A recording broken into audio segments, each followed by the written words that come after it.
Justine came over to tell Jordan and Curtis that Curtis will be charged with felony assault and battery, like he deserves, because he actually did commit a crime, unlike Isaiah, who Curtis is just assuming did something that wasn't even a crime. It's so stupid. Curtis looks like the biggest asshat.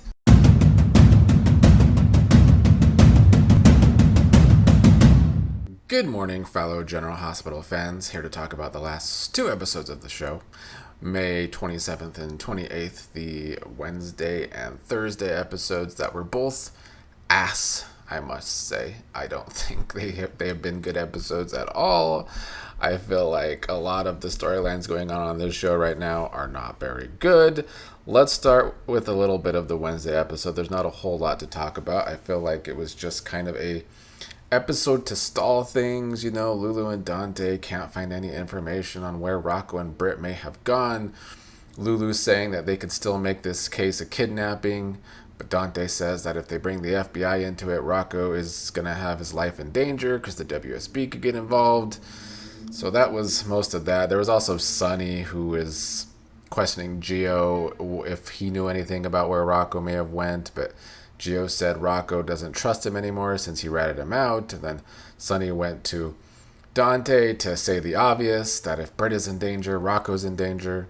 This episode also had more of Christina and Molly, and Christina going off to med school at UCLA because Kate Mansi is leaving the role of Christina. So that was kind of a waste of time. The main thing on the damn episode was the car crash storyline and this beef between Curtis and Isaiah, and Curtis and Trina talking. Well, I think it was Jordan and Trina talking at first because she wanted to talk about what happened. They learned what happened. Trina went to Portia about it. Trina loves to just put herself in the middle of her parents' problems. It irks me because she's only known Curtis is her father for a few years, and the way she goes to bat for Curtis doesn't really make sense to me. It's some plot-driven mess writing like this show loves, I guess. The big thing with this episode was that Justine came over to tell Jordan and Curtis that Curtis will be charged with felony assault and battery, like he deserves, because he actually did commit a crime, unlike Isaiah, who Curtis is just assuming did something that wasn't even a crime. It's so stupid. Curtis looks like the biggest asshat on this show right now. Yesterday's episode was not much better. There was a lot of Brooklyn and Chase and the baby, and them talking about Curtis being arrested because he's angry from the crash, and somehow that's Brooklyn's fault. And then Portia came over needing help from the Quartermains because, Isaiah's hands all fucked up from falling from the punch from Curtis, because it's been such a dramatic written storyline where a fall from a punch has just completely ruined Isaiah as a surgeon, I guess. So he obviously can't do surgery on the kid with the liver problem right now. So Portia wants the Quartermains to try and help get the kid a good surgeon. And of course, Tracy doesn't want Brooklyn to blame herself for this. She says Brooklyn said if Curtis knew it was her and not Isaiah, this wouldn't have happened. But I don't know. Curtis obviously has his own reasons for going after Isaiah because he is a big asshat. And then Trina is over with Gio. I mean, I kind of like the friendship between Gio and Trina, I guess. Trina didn't think her dad could get so violent, and now she talks about how she accepts Curtis as her father and always takes his side because it wasn't always that way. I guess that's their way of explaining why Trina always gets involved in Curtis's messes and takes up for him, even though he's an asshat. But yeah, Trina is concerned that she doesn't know if she wants to do this showcase. She doesn't have anyone to talk to right now because Jocelyn's in Australia. Gio told her that music is a way you can express things with no words. Tried to help her out there. Like I said, I like the friendship. I don't know if they're teasing that this could be a love quad triangle with Trina and Kai and Gio and Emma. I see Gio and Emma stands fearful that that's what's happening with Trina and Gio having all these scenes. Honestly, Gio and Emma need some spicing up. Sure, they have some chemistry, but they're so boring. They are rivaling Molly and Chase of being the most boring couple, not only on this show, but in all of American soap operas right now. I would say, speaking of Molly and Chase, fast forwarded their scenes, not going to even review them.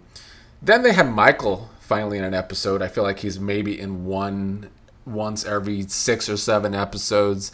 And of all things, they throw him in the Curtis storyline. So we had to have poor Michael listen to Curtis drone on and on about how this is Isaiah's fault. Isaiah's car was scratched, so he thinks Isaiah is the other car.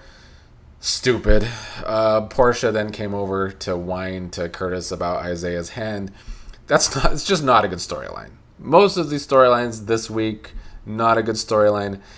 Honestly, I think we could be entering a not very good summer on this show, because I feel like the main big umbrella storyline is definitely being stalled right now. This whole Britt and Rocco on the run is going to be a stall for at least a few weeks, if not longer. I feel like that storyline is getting stalled until Jason returns, and I have no idea when Steve Burton is actually coming back from vacation. So that could be the entire summer for all we know, but it definitely seems like that storyline is stalled because they have all of the characters doing dumb things so that their plot-driven writing can continue. Because there's no reason that Britt or Lucas still haven't told someone else that Cullum is the one that killed Marco, or that or tell Sidwell that. Sidwell is definitely the person that they should tell that to, and that should be the best idea. That is the best idea, and yet it still hasn't happened,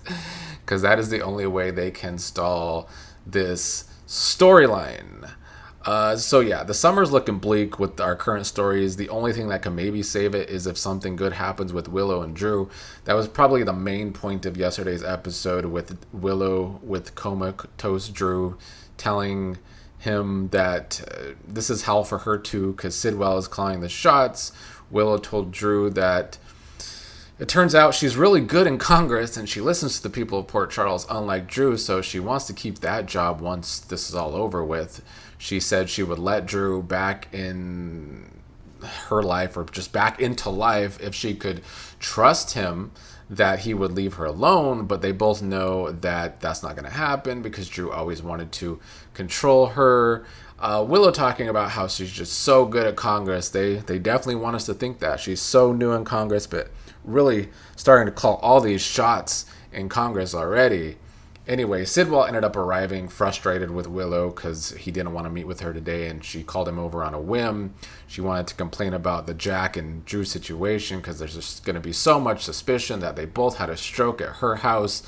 Sidwell told her that she got them into this mess, and it's now up to her to keep dosing Jack, which she said she would, even though we know Nina's not actually doing that.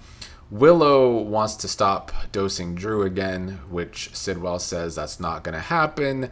Sidwell says the only way they could guarantee Drew will be quiet is if he's dead. Willow says that she doesn't want Drew dead, even though she shot Drew. She says she only shot Drew because she didn't want to lose her children. Something else that happened during these scenes when Sidwell was alone, he was calling someone who's supposed to be looking for Britt because he wants Britt back ASAP. That's all happening off screen right now, which is another telling sign that maybe it's going to be a long stall for the storyline, because I think maybe the actress that plays Britt is on vacation, possibly.